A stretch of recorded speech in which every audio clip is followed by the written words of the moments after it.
conectamos. Estimado Aaron Olmos, estoy esperando que acepte para hablar de criptomonedas. Listo, ya está. Buenos días, Aaron, ¿cómo estás? ¿Cómo estás, William? Muchas gracias por la invitación. Siempre conversar estos temas. El día de hoy quisiera hablar contigo, en principio, sobre todo el tema de las criptomonedas en tiempos de pandemia, que nos cuentes un poco cómo va ese movimiento, cómo está el mercado de criptomonedas, ha crecido, ha disminuido, cómo se ha comportado ese mercado en el último mes y medio, desde que todo este gran problema de salud mundial nos afectó literalmente a todos, y bueno, y prácticamente gran parte del mundo está en su casa aislado. Bueno, fíjate, las primeras semanas de que se declara la pandemia, a partir del 11 de marzo, pues por la OMS, eh, los mercados cripto sufrieron un efecto terrible, ¿no? Fue una pérdida entre el 40 y 45% de la capitalización, que es bastante decirlo. Pasamos de 245 mil millones de dólares a 130 mil millones de dólares en cosa de horas, ¿no? Y ese es el reflejo que vimos luego en los mercados en general, ¿no? Los mercados de activos, en los mercados de futuros, los mercados de commodities, de bonos, de derivados. Es un poco el tema de la incertidumbre y el miedo que los inversionistas y los dueños de empresas tienen ante un evento extraeconómico, una pandemia que afecta el tema salud, que afecta a la población económicamente activa y que genera mucha incertidumbre porque realmente no se sabe todavía cuál es el tratamiento estándar, no se sabe cuándo se va a tener la vacuna. De hecho, hace unos minutos estaba atendiendo un seminario en línea con unos muchachos en Bélgica, se llama Board of Innovation. Ellos tienen una propuesta sobre algo que denominan Low Touch Economy, que es la economía del bajo contacto. Y hacía una presentación muy interesante sobre los tiempos que pueden tardarse las economías de primer mundo, no hablemos de la nuestra, en reactivarse, ¿no? Estamos hablando de escenarios de 16 meses, 18 meses, inclusive 2 años, 24 meses, para llegar a lo que se denomina un nuevo normal, ¿no? Ni siquiera es que vamos a tener la misma situación de antes. Entonces el mercado cripto también se afectó. Sin embargo, hemos estado viendo que desde el momento en que los gobiernos del mundo comenzaron a dar estímulos económicos, le hace transferencias vía gasto bajo la vía electrónica, bajo la vía de cheques, muchas de estas transferencias han sido capturadas por casas de intercambio y empresas que hacen operaciones de intercambio con criptoactivos, ¿no? De hecho, la noticia del día de ayer, que Binance y Coinbase registraban depósitos de $1,200, ¿no? Casualmente el mismo monto de los cheques de ayuda de gobierno estadounidense. Entonces se ha capitalizado por buena parte de mercado cripto mucho de ese dinero de ayuda. Sin embargo, hay que recordar que ese dinero no necesariamente tiene respaldo productivo y que en definitiva es gasto que viene a ser capturado por un mercado cripto, ¿no? Entonces, bueno, están pasando cosas bien interesantes, pero no hay que dejar de prestarle atención al mercado cripto.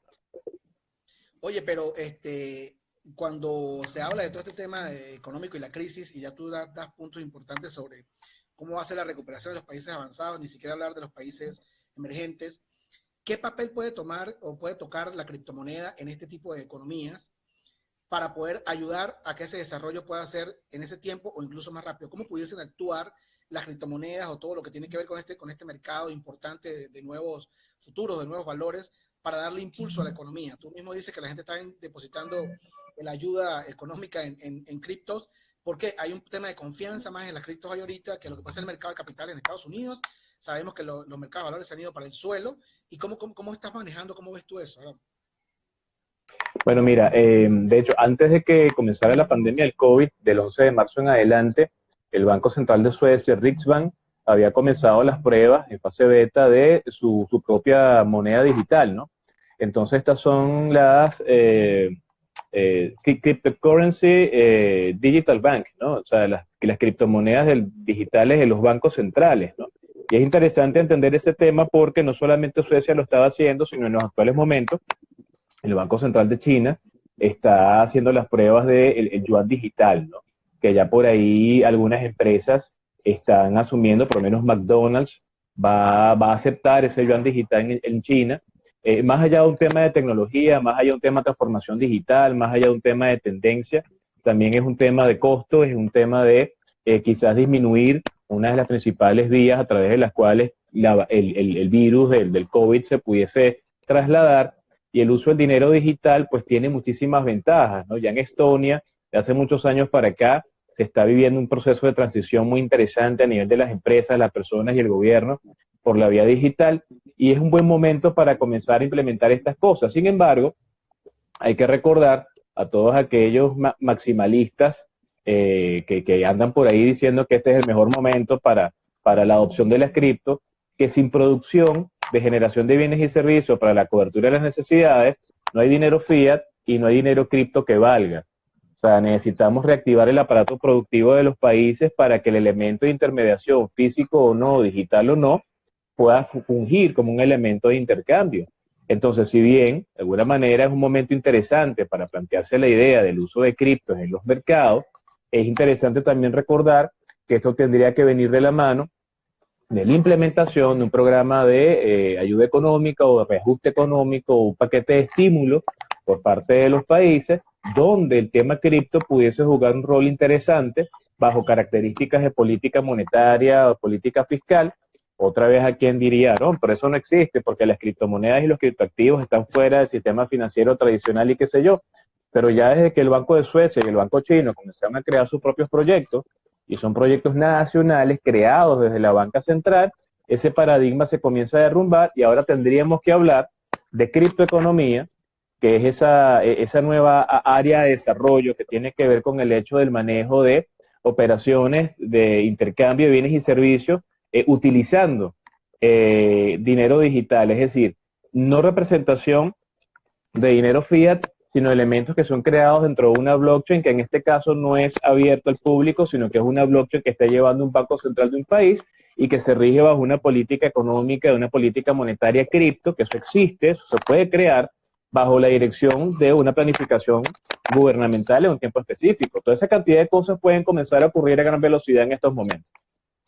Oye, Aaron, me gustaría preguntarte la inestabilidad de las cripto. Tú hablabas que al principio de la pandemia hubo una caída importante de lo que fue el mercado de la cripto, arrastrado, por supuesto, también por el mercado de capitales. Mucha gente cree que el tema de cripto va por un lado y el mercado mundial de capitales y todo, y los futuros van por otro. Pero cuando uno se da cuenta de esto, todo está totalmente interrelacionado, ¿no? Porque la gente que invierte en cripto también invierte en fiat, invierte en valores, invierte en muchas cosas.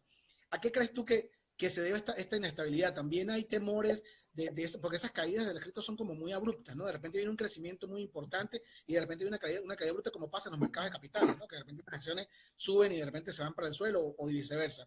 ¿Cómo analizas tú esta dicotomía o divergencia entre lo que es la cripto y lo que es el mercado de capitales como tal, y cómo pudiese haber en algún momento algún tipo de estabilidad? No tomando en cuenta lo que está pasando ahorita, porque lo que está pasando ahorita es realmente, nos está sobrellevando a todos y no sabemos cuál va a ser el futuro realmente de cada uno de nosotros. Pero en un entorno normal, ¿cómo puede manejar una estabilidad tanto de un mercado como del otro? Porque hablamos del mercado de criptomonedas, que es un mercado relativamente nuevo, ¿no?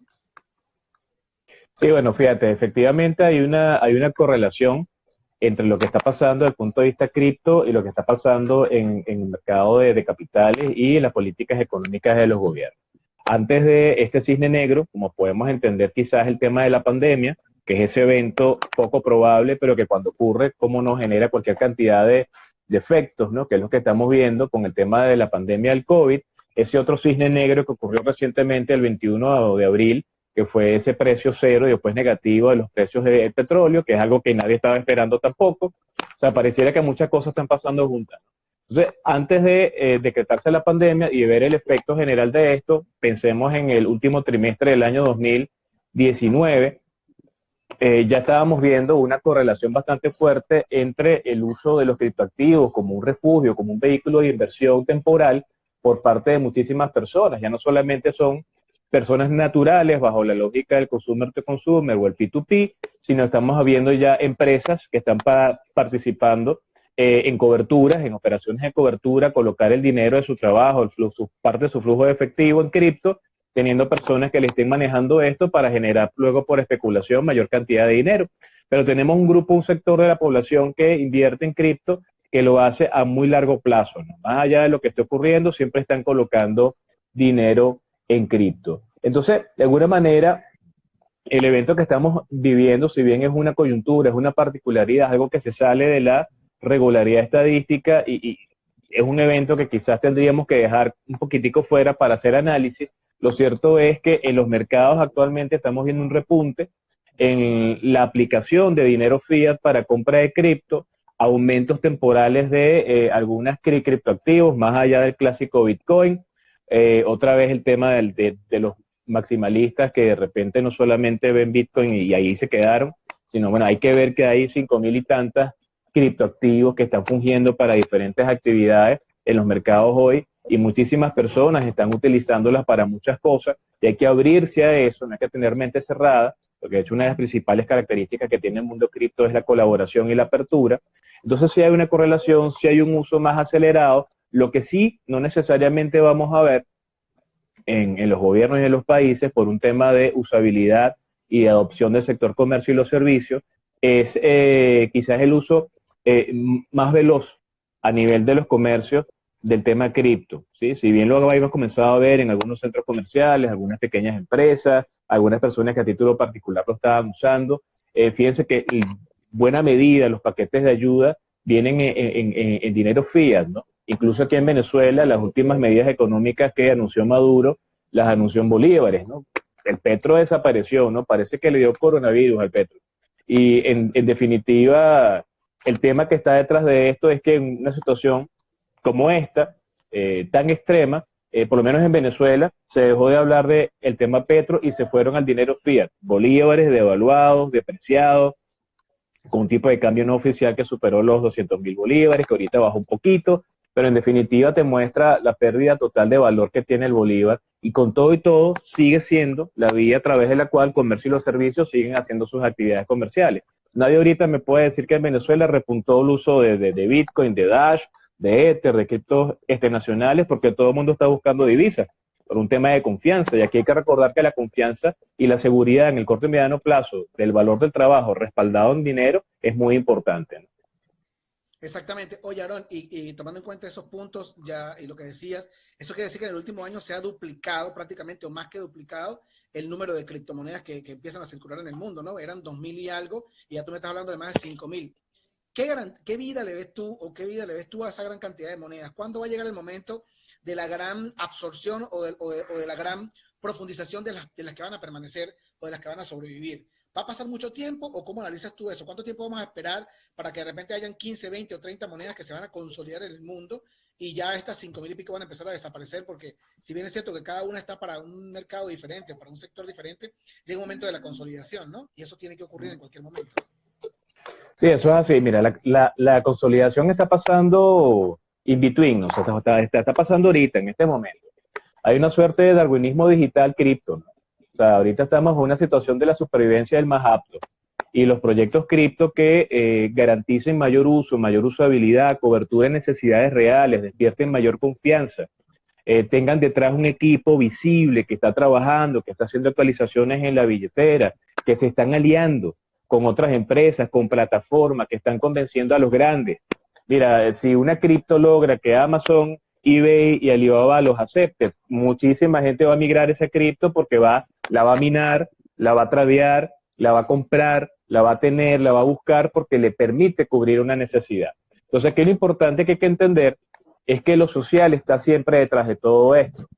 Y cualquier desarrollador de un proyecto cripto, cualquier grupo de personas que esté llevando adelante un proyecto cripto tiene que entender que la base, el elemento neurálgico es la cobertura de necesidades, la usabilidad.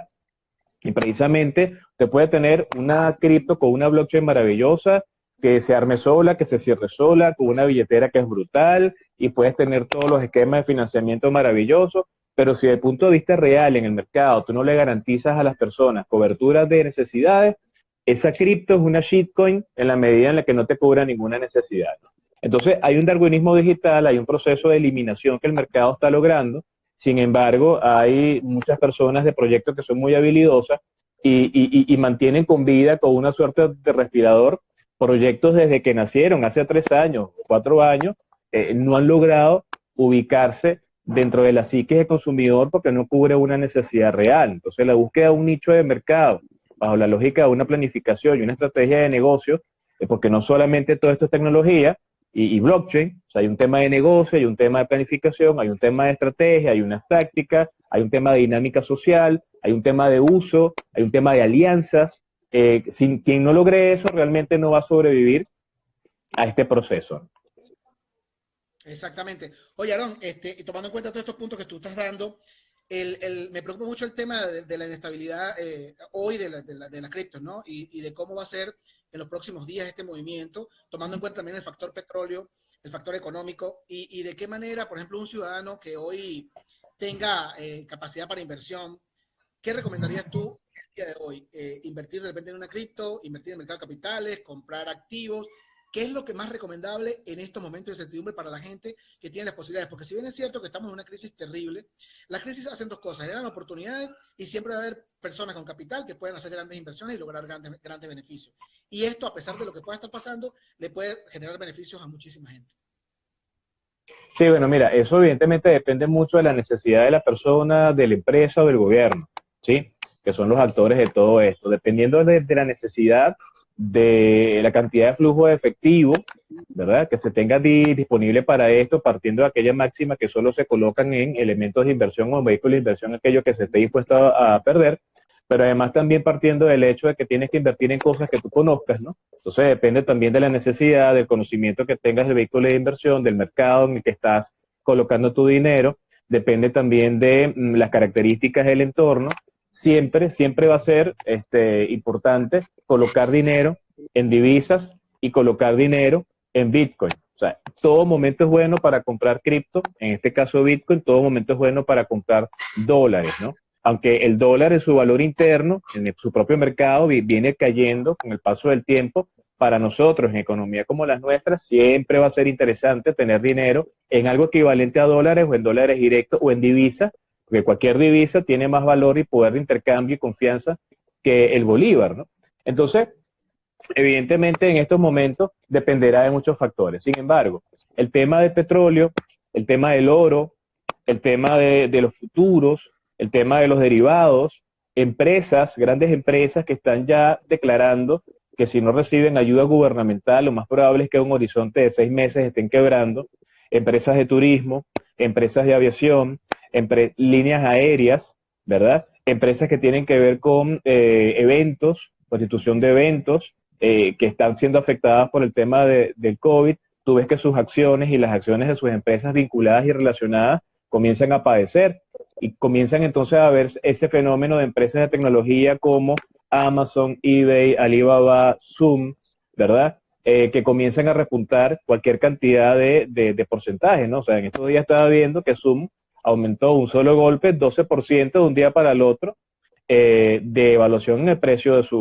su acción y pasaron de 10 millones de usuarios a 200 millones de usuarios casi que de la nada, ¿no? Por un tema coyuntural, un cisne negro que está generando una cantidad de transformaciones. Entonces, el que hace análisis técnico, el que hace análisis fundamental, el que está haciendo análisis económico, el que va a orientar a otro para que coloque su dinero dentro y fuera de Venezuela, debe prestarle atención a todos estos indicadores. No solamente a los indicadores de los entes multilaterales, sino el comportamiento de los mercados. Porque hay que recordar que los mercados son conversaciones y somos nosotros. Son los miedos, son las expectativas, son las visiones que cada uno tiene. Y en función de la situación que está ocurriendo, que hay que medirla todos los días, todas las semanas, porque esto cambia todos los días, ¿verdad? En esa función y en ese horizonte temporal que tenemos que estudiar siempre, se tienen que comenzar a crear los escenarios de inversión.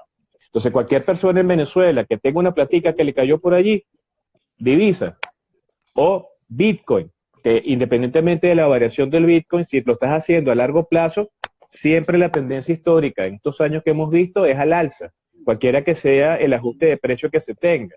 En el caso de la divisa, en Venezuela, fíjate tú que ahorita estamos viendo la depreciación aún más veloz del bolívar, pero también con un mercado en divisas donde las divisas están escaseando. O sea, no tenemos la misma cantidad de gente colocando en sus estados en WhatsApp, vendo 20 lechugas o vendo 10 o compro tanto, digital o no. O sea, también hay un tema de escasez. Y a nivel mundial hay una situación en la cual la impresión excedentaria de dinero fiduciario está jugando en contra en el corto y mediano plazo contra el propio valor intrínseco del dinero fiat. En la medida que estás teniendo más liquidez sin respaldo y que en el mediano y corto plazo vas a tener más inflación en tu país, más allá de que el Fondo Monetario Internacional de unos pronósticos de crecimiento y estancamiento y desarrollo de algunos países, las naciones emergentes y los países más avanzados, los dos grupos, van a sufrir en esta recesión que ya está declarada, y el rebote, en la medida en que se consiga una vacuna, un tratamiento estándar, se puede ver quizás para el año 2021. Entonces el horizonte de inversión está muy enrarecido y dependerá de cada persona, cada empresa y cada gobierno, según su propio análisis técnico fundamental, qué hacer con su dinero. Oye, ¿y cómo encaja todo esto dentro de lo que estoy leyendo acerca del halving que se va a producir en mayo, sobre todo el tema del Bitcoin? ¿Puedes explicar un poquito eso, Aaron, por favor? Sí, cómo no. Bueno, mira, para todos los que nos ven y nos escuchan, recordemos que un halving es una condición que en este caso Satoshi Nakamoto colocó como una de las principales características que tiene Bitcoin como producto creado en la primera blockchain, eh, la blockchain de Bitcoin, como un elemento transaccional, ¿no? El halving es la propiedad de cada 210.000 bloques o cada 4 años en promedio de poder picar a la mitad la recompensa que reciben los mineros por la acción de validar los bloques entre los nodos de Bitcoin de todas las operaciones que se están haciendo 24/7 a 365 del 3 de enero de 2009 a la fecha. Próximamente, el 11 de mayo, lo tenemos bien cerquita, está propuesto ese cuarto halving, donde la recompensa pasará de 12.5 BTC a 6.25. ¿Qué es lo importante del halving? Que el halving es la fuente, perdón, la minería es la fuente originaria de las nuevas unidades de Bitcoin. De los 21 millones de Bitcoin, cada vez que se valida un bloque, esa recompensa se resta de esos 21 millones. Y si de los 21 millones ya tenemos más de 18 millones de BTC por allí en el mercado, cada vez que se hace un halving, cada 4 años o cada 210.000 bloques, la liberación, es decir, la creación de nuevas unidades de Bitcoin va disminuyendo. Entonces tenemos una generación de Bitcoin programada con una tendencia a la baja, con una escasez programada, que es lo que le da esa característica propia deflacionaria distinta al dinero fiat. O sea, en el escenario blockchain, nadie puede decir, bueno, vamos a sacar más Bitcoin porque se está acabando. No, no, no, o sea, se va a llegar a la generación del último BTC y hasta ahí quedó. Entonces, lo interesante de esto es que cada vez que se ha generado un halving históricamente, el efecto directo que hay es de un crecimiento en el precio porque se hace más escaso por definición. Entonces, si antes usted era minero y podía generar en un pool 12.5, un grupo de personas, ahora se pica a la mitad, ahora va a ser más escaso. Entonces, lo cierto es que el halving teóricamente debe tener un efecto de incremento en el nivel de precio por la escasez programada del propio Bitcoin, pero hay que ver cómo este halving que está ocurriendo en este evento, este cisne negro, ¿verdad?, se va a asumir, ¿no? Hay una tendencia al uso de dinero fiat para comprar más Bitcoin en el mercado en estos momentos por un tema de incertidumbre y de confianza, ¿no? Sin embargo, vamos a ver a nivel técnico, porque hay que recordar que China también se vio muy afectada por el tema del coronavirus y algunas granjas no necesariamente están ahorita funcionando, ¿no? Granjas de minado de Bitcoin. Entonces ese poder de hash ha variado en algunos porcentajes interesantes en estas semanas, en estos días, y hay que ver cómo se comportan todas estas variables con respecto al hecho de que por programación, por diseño, a partir del 11 de mayo, la recompensa se va a picar a la mitad. Entonces, estamos en tiempos cripto muy interesantes. Claro, y eso, pues, bueno, y en medio de este gran problema mundial, no sabemos realmente cómo va a ser la reacción, ¿no? Puede ser positiva, puede incrementarse un porcentaje importante o puede caer estrepitosamente como ha pasado en los últimos tiempos, ¿no? Sí, sí, sí, precisamente por eso es que hay que verlo. La gran tendencia siempre es a escasez programada, aumento de precio en el mediano y corto plazo. Pero evidentemente habrá que ver porque los otros halving ocurrieron en momentos distintos a este. Exactamente. Oye, Aaron, y ya para cerrar, se nos está agotando el tiempo. ¿Cuál, además del Bitcoin, y tú que eres un conocedor de todos estos temas y has profundizado muchísimo en informar sobre esto, ¿cuáles otras monedas tú les ves garantía, les ves posibilidades hoy?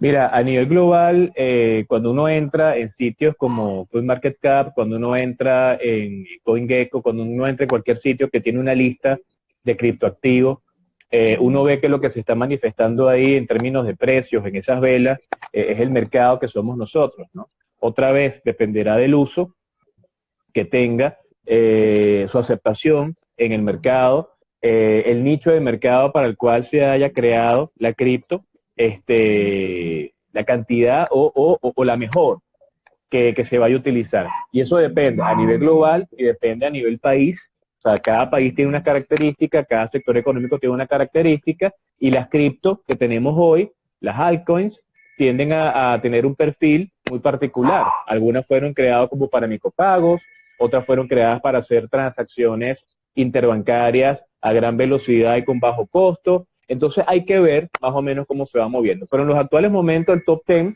de las cripto es el que generalmente define todo esto, partiendo siempre de Bitcoin, pasando por Ether, con todos los cambios técnicos que están haciendo y las modificaciones que están haciendo a nivel de la plataforma. Es muy importante prestar atención a lo que está pasando ahí con Vitalik y todo su equipo. Criptomonedas, bueno, en Venezuela del 2018 en adelante, más allá de lo que llegó a ocurrir luego con toda la organización Dash en Venezuela, Dash sigue estando presente para muchas personas en el imaginario de los venezolanos. Dogecoin, o sea, hay un mercado interesantísimo de Venezuela de personas que utilizan Dogecoin, más allá de que Elon Musk haya hecho uno que otro comentario en su Twitter por ahí. Y tampoco hay que dejar de lado los proyectos nacionales que siguen estando, siguen existiendo, siguen aguantando la pela de este mercado global y este mercado venezolano, que siguen estando allí, ¿no? No todos exitosos, no todos van a la velocidad que ellos quisieran. Algunos quizás han resultado con las tablas en la cabeza porque fueron quizás muy ambiciosos desde el propio momento en que salieron al mercado, ¿no? Pero lo interesante es que somos nosotros, son las empresas, es el uso que le damos lo que va a definir. En Venezuela se compra mucho y se utiliza mucho Bitcoin, ¿sí? Pero también hay otras criptos que se están usando, no solamente para comprar o para invertir, sino para tradear. Dígame los mineros. Los mineros están apostándole a cualquier cantidad de criptoactivos que no necesariamente los vemos muchos los loguitos para ser utilizados como elementos de intercambio, pero a nivel de el intercambio en plataforma y por el costo que tiene el minar y en la relación que ellos sacan, pues desde el punto de vista de producción, quizás tiene más sentido utilizar algunas criptos que ni siquiera vemos en el top 10, pero que se pueden intercambiar en plataformas que les permiten luego a ellos comprar otras criptos que sí tienen otro valor. Entonces, hay todo un entramado de operaciones interesantes que se están haciendo y pienso que las personas que estén constantemente en ese proceso de capacitación, de formación, de entender el mercado, son las que están viéndole de verdad el éxito a todo esto. Entonces, las cripto dependerán de los mercados, de las personas y de su uso, pero por lo general, el top 5 o el top 10 que siempre vemos en CoinMarketCap y en Venezuela, algunas que no aparecen ahí como Dogecoin y una que otra de las nuestras, por lo menos el caso de RIL y el caso de Bolívar, ¿no? Que se siguen utilizando bastante. Oye, Aaron, y para una persona que quiera empezar en este momento a utilizar o a comprar criptomonedas, ¿cuáles de repente serían los integradores o esas casas de cambio digitales más idóneas, más responsables para que tú puedas hacer tus transacciones como un usuario común? Porque a veces es un poco complejo para la gente que de repente quiere invertir. ¿A dónde voy? ¿Qué hago? ¿Cómo me meto? ¿Cómo la compro? ¿A través de qué sistema? Bueno, fíjate que allí ya hoy hay cualquier cantidad de plataformas y billeteras que integran casas de intercambio y todo esto, ¿no? Yo pienso que aquí hay que irse por lo más sencillo y en principio comenzar a comprender el ecosistema, ¿no? O sea, desde la blockchain, el vehículo transaccional que es la cripto, qué algoritmo tiene, la billetera nativa de esa cripto, plataformas de intercambio que utilizan esa cripto, si la cripto es minable o no es minable, bajo qué algoritmo, bajo qué equipo, ese tipo de cosas todo el mundo tiene que comenzarlos a conocer antes de meterse en un tema meramente transaccional o de inversión. Luego entonces el tema está en el hecho de las sanciones económicas que tenemos en Venezuela y financieras de los PAC, que imposibilitan quizás que muchas personas utilicemos plataformas de muy fácil uso, pero que necesitas el Social Security Number para tener acceso a ellas, ¿no? Entonces muchos tenemos el tema que hay un primo, un tío, un sobrino, un ahijado que está en otro lugar y bueno, te hace la vuelta, pero se pone un poco más difícil para uno el venezolano, ¿no? Hay diferentes tipos de plataformas de intercambio, hay plataformas de trading y hay un lema que a mí me gusta mucho del ecosistema blockchain y cripto que es do your own research, haz tu propia investigación.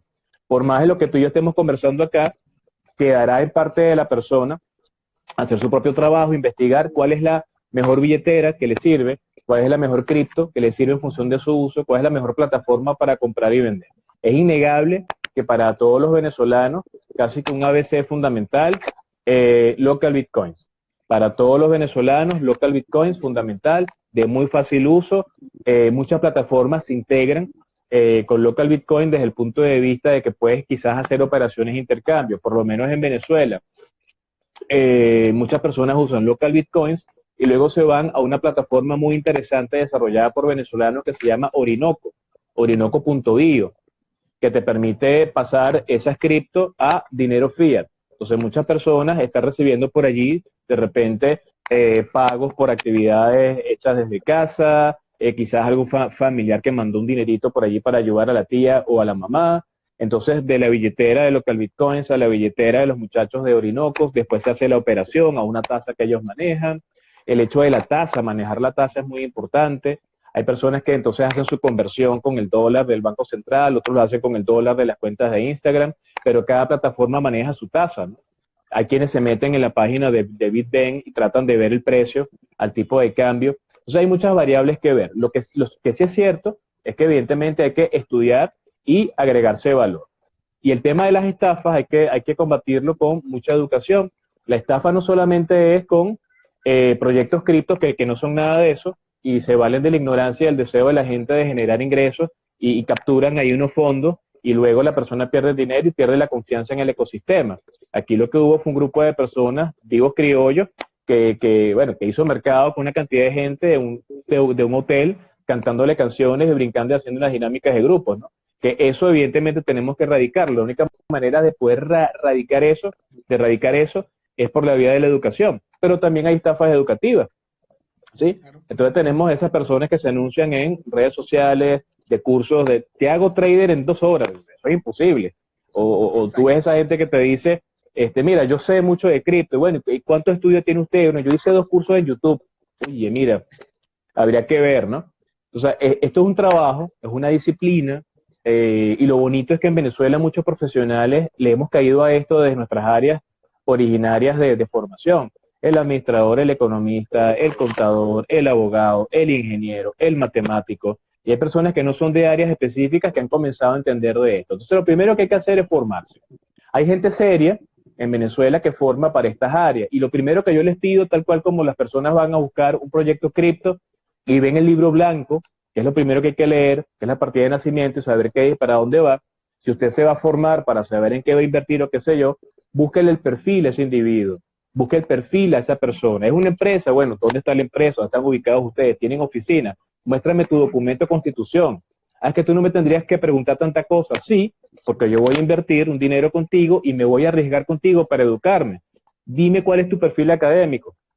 No, que no hace falta tener un doctorado en matemáticas para explicar blockchain, es cierto, pero dime cuál es tu trabajo y dime dónde yo lo puedo verificar para saber si realmente lo que tú me vas a explicar y el tiempo que yo voy a dedicar contigo tiene sentido. Entonces, lo primero que hay que hacer es, hay que formarse para entender todo esto, porque vaya que es complejo, no es difícil, es muy amplio, pero ya luego que tú entiendes los básicos, el 101, el 101, puedes comenzar después tú mismo a buscar información y tú mismo puedes comenzar también a discriminar qué leer, qué no leer, a quién escuchar y a quién no escuchar.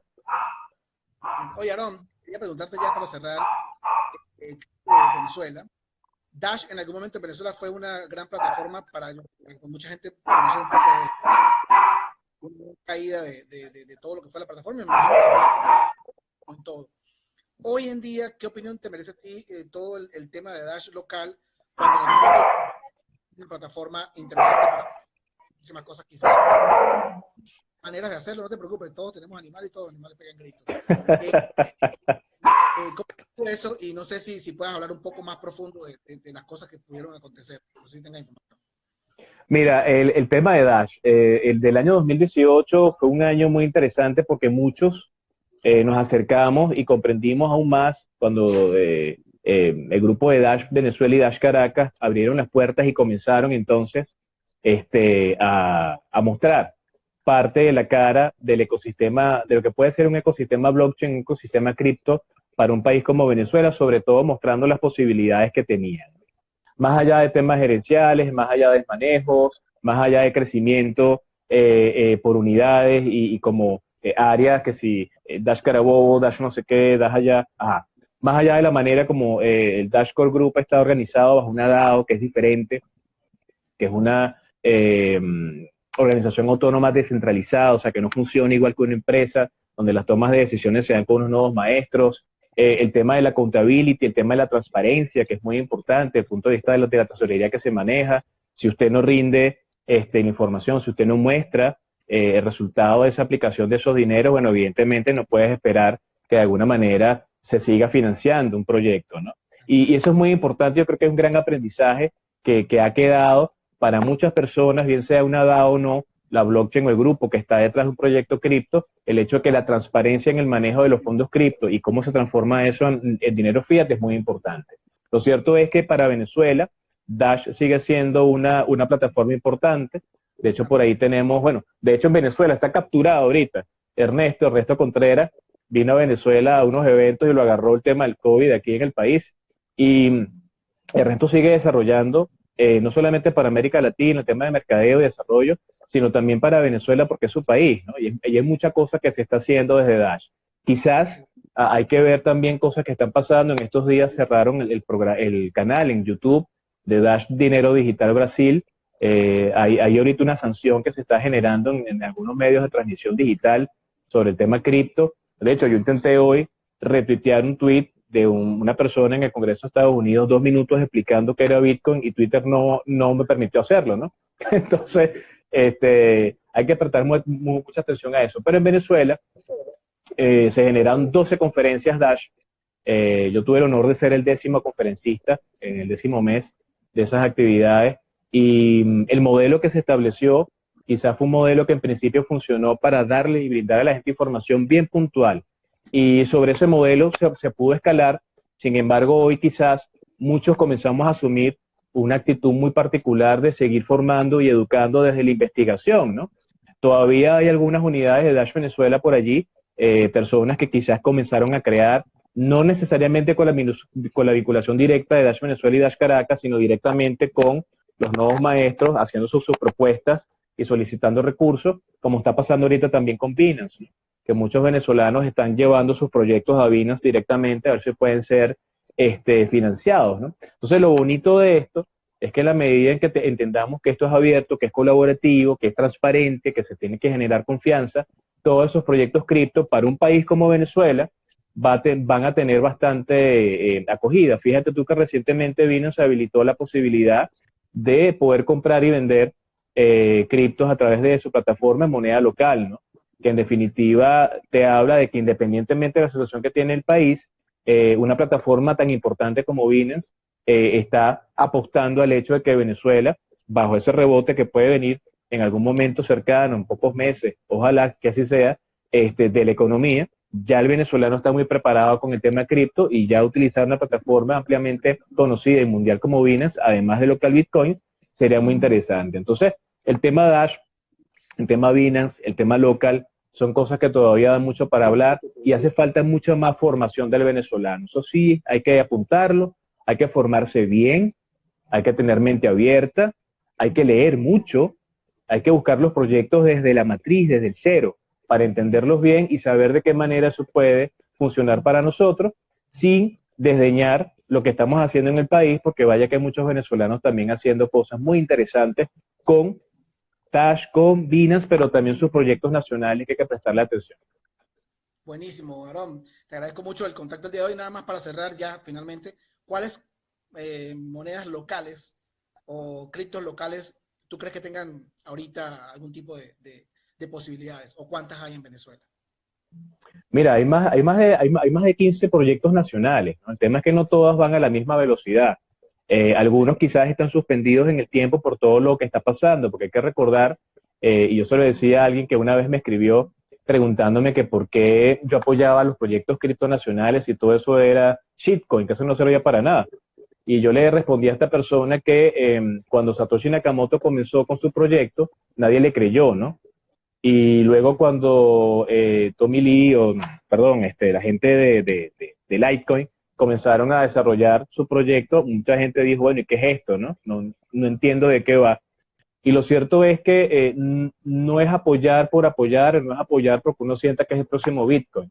es apoyar porque es hecho en Venezuela y hecho por personas que con las uñas y sin presupuesto y con mucha creatividad, porque mucha de la gente que está detrás de eso no son matemáticos ni expertos blockchain, aprendieron a la sazón de la necesidad en Venezuela a desarrollar cripto, a crear blockchain, a crear alianzas, y de todos esos proyectos, por ejemplo, Bolívar Coin ha sido uno, es uno de los primeros, de 2015 a la fecha está trabajando bastante, sigue transformándose, se transformaron ahora a una estructura de nuevos maestros de hace unos meses para acá.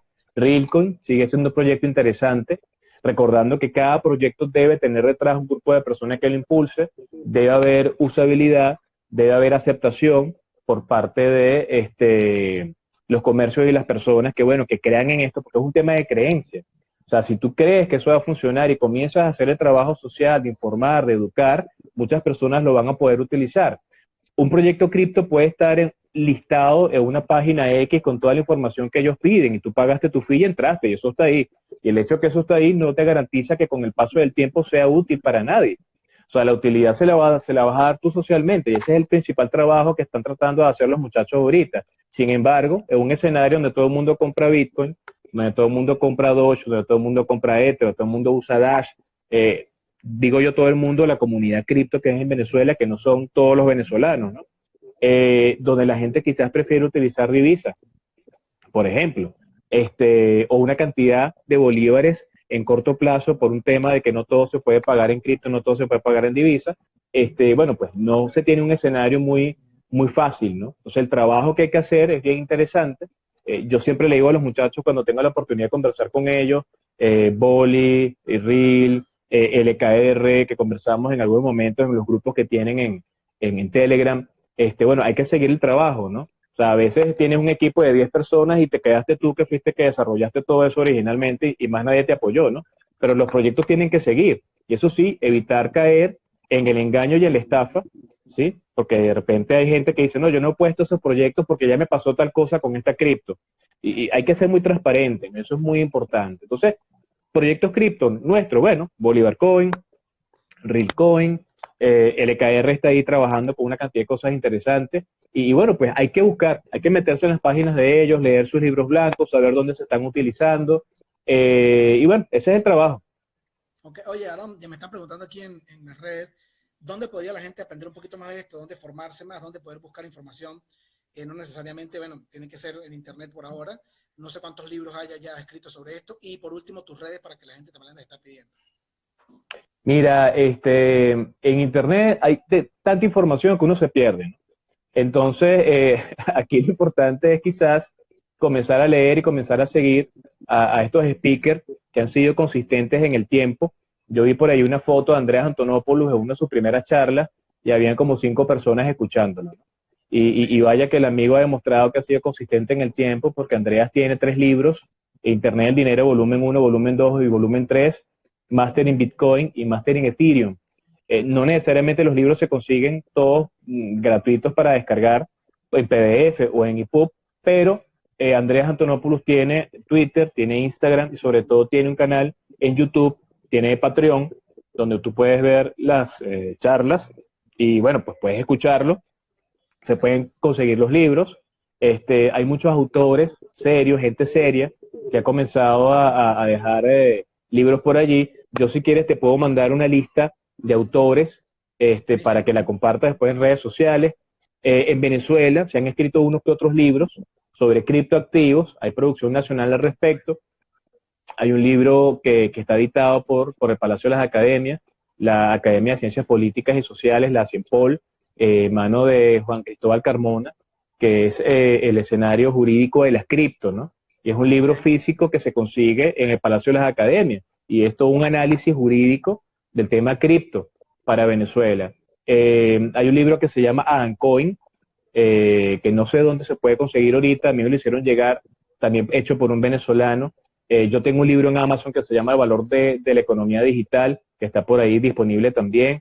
Hubo un libro que se llama, por allí que sacó la gente de Dash Valencia en algún momento, que se podía descargar de una página web de Facebook, uso de criptomonedas en Venezuela. Y bueno, pues hay mucha información por allí, pero sí le pido a la gente que cuando vayan a buscar autores, traten de buscar personas que investiguen, ¿sí? Personas que investiguen, que tengan tiempo haciendo esto, que publiquen. Aquí en Venezuela, del año 2015 a la fecha, vimos cualquier cantidad de personas por ahí armando eventos en todos lados y pocos creo que somos los que todavía estamos por allí dando la pelea, tratando de formar e informar, ¿no? O sea, de 100 quedamos como 4 nada más, ¿no? Que estamos haciendo todavía el trabajo. Hay muchachos que también están tratando de hacer un trabajo de información muy importante, pero evidentemente también hay que prestar atención y quedarnos con aquello que resuene con nosotros, ¿verdad? O sea, no todo lo que la gente me dice en una charla o una conferencia, pie juntilla, tengo yo que seguirlo. Tratando de hacer eso de, haz tu propia investigación, como yo le decía a mis muchachos en la Universidad Central Católica, Escuela de Hacienda, cuando yo daba clases, duden de todo lo que yo les estoy diciendo en clase, vayan ustedes a buscar en los libros y a validar que lo que les estoy diciendo es cierto. Válido para cualquier persona, experto o no, que le vaya a dar a usted una clase de cripto, de criptomonedas, de trading, de blockchain, de lo que sea. Uno siempre tiene que buscar su propia información. Entonces yo te voy a pasar un listado por allí para que lo compartas, de libros y sitios web, mis redes sociales, me pueden ubicar en Twitter como @AaronOlmos, Aaron con doble A, el nombre hebreo, en Instagram como @AaronOlmos1. Ahí en YouTube hay un canal que tengo que se llama Aaron Olmos, teclean Aaron Olmos y me consiguen. Hay un programa radial que sale todos los domingos, que ahora sale por Instagram Live, que se llama Economía Digital Radio. Todos los domingos lo estoy haciendo, ahora abarcando más los temas vinculados con el COVID y la implementación de la transformación digital para... Oye, creo que se nos cayó Aarón. Ya estábamos en el cierre. Aarón, te sigo, te entiendo ahí. No creo que perdimos la conexión con Aarón. Lamentable, pero ya me iba. Sigues allí, Aarón, que se quedó un poquito cortado. Aquí estoy, aquí estoy. De verdad te agradezco muchísimo el contacto el día de hoy. Buenísima la charla. Esto ya va a estar en el history para que la gente lo vea. Y bueno, ya en otra oportunidad nos volvemos a conectar para hablar de esto o de otros temas económicos en los que tú tienes información. De verdad, muy agradecido con la entrevista. Bueno, siempre a la orden. Yo creo que mis perritos también están muy agradecidos de de la conversación. Está bien, está bien. Un gran abrazo. Saludos. Saludos.